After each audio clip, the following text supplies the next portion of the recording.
My name is Julia Cheng, and I'm a lawyer who advises clients on business, internet law, and technology licensing matters.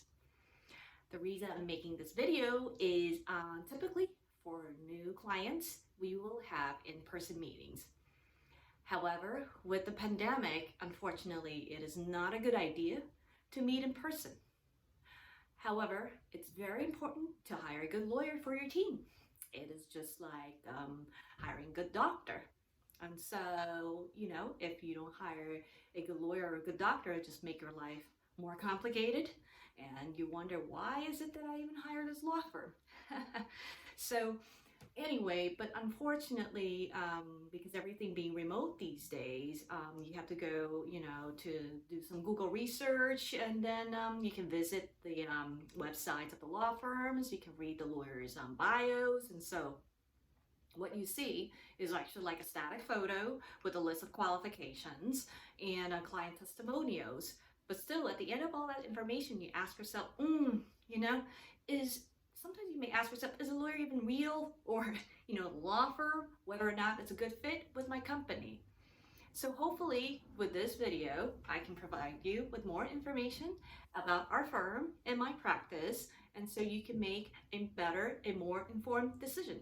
So let's get started. Okay, so this is a little bit interesting because usually clients will ask me these questions in person. So right now I sort of have to do the Q&A myself.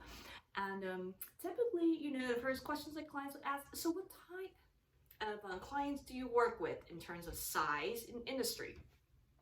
So with the size, actually a lot of clients, some of them are two people founders, and some of them actually we've worked with them for the past 10 to 15 years, and they will come in as two people founders, but now they've grown to close to like 30, 40 employees.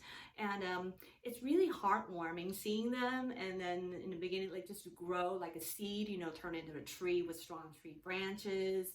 And so I will help them in incorporation and with the initial just putting the company together, and they do better and better over the years. And so I know we're winning awards and entering into contracts with Fortune 100, Fortune 500 companies. And so it's really heartwarming. And so basically, we work with startups, and we also work with existing businesses.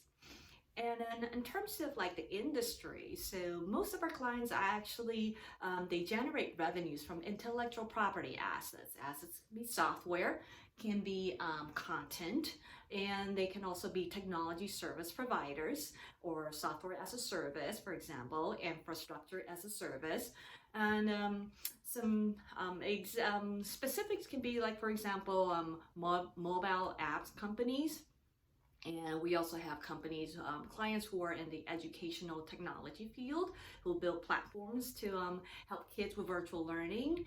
And we have clients who are cloud hosting service providers. And we also have clients who actually produce, a lot of the online content, like videos and for certain magazines and journals and things like that. And we also have clients who are in the food business. And so aside from those industries, of which I'm more heavily like intellectual property focused, it's also for us day to day that we hope that we want to contribute something to the society.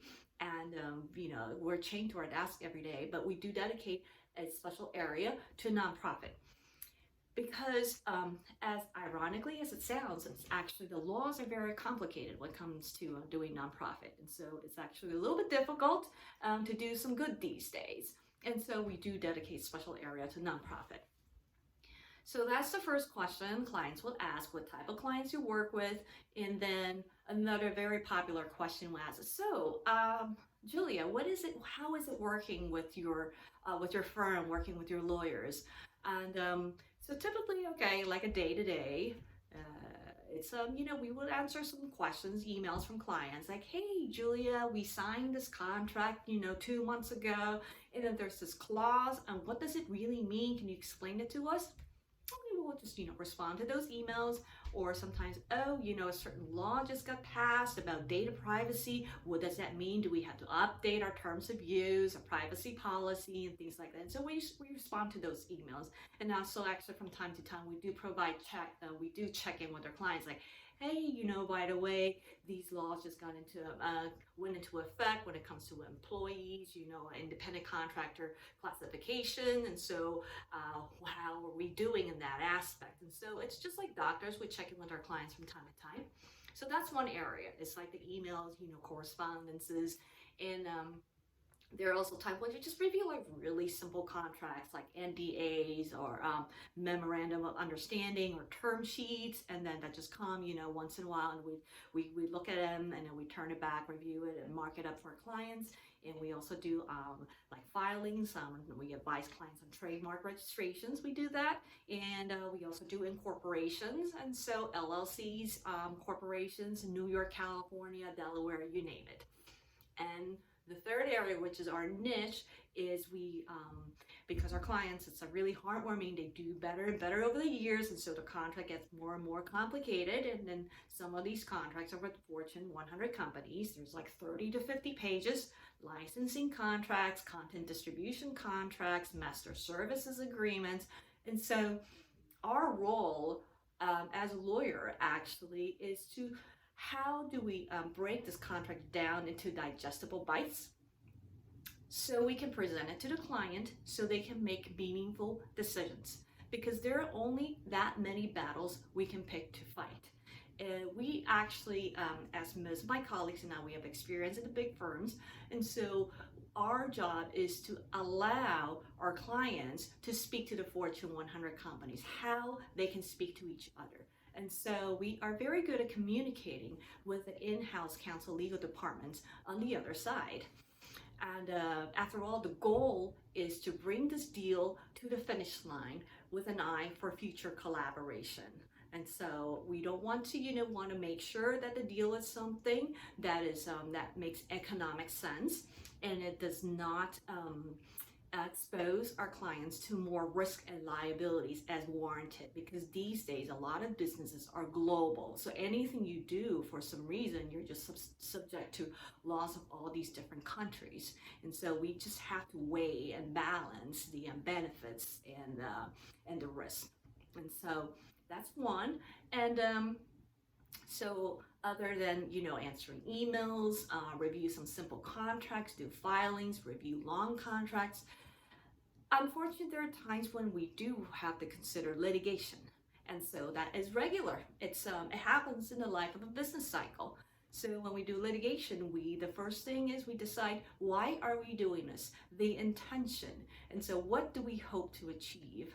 And then we come up with different strategies. And then, of course, there are different ways to approach, and it has to do a lot with the budget as well. And also we look across, because we handle many of our clients, we are like their in-house counsel. So we look over other legal matters that we're handling. And so we weigh and balance, like what are the priorities and how much resource we can dedicate to certain things. And sometimes we do have to go to courts, and other times we settle. And so basically, above, gives you an idea, hopefully gives you an idea as how it is working with the lawyers at our firm. And another question is actually a very, very important question. If I were a client, I would ask too, is what is your fee structure? So it really depends on the matter.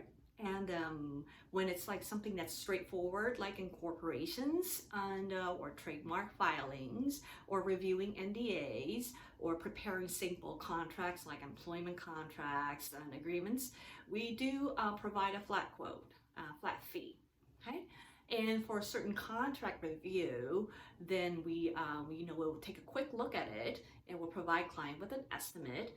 And having done this for like more than 15 years, and so 98% of the time we stay within the budget.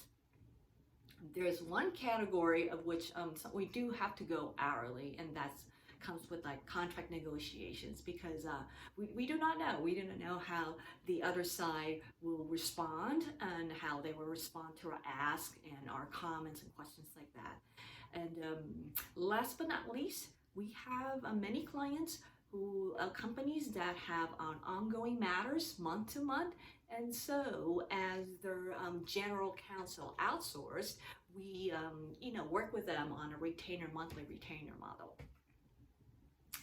So at the end of the day, when we're on the phone, a client's like, okay, so what what keeps you going? What keeps our firm going? And so, because it is important every day that we wake up, like, we are excited and passionate about what we do.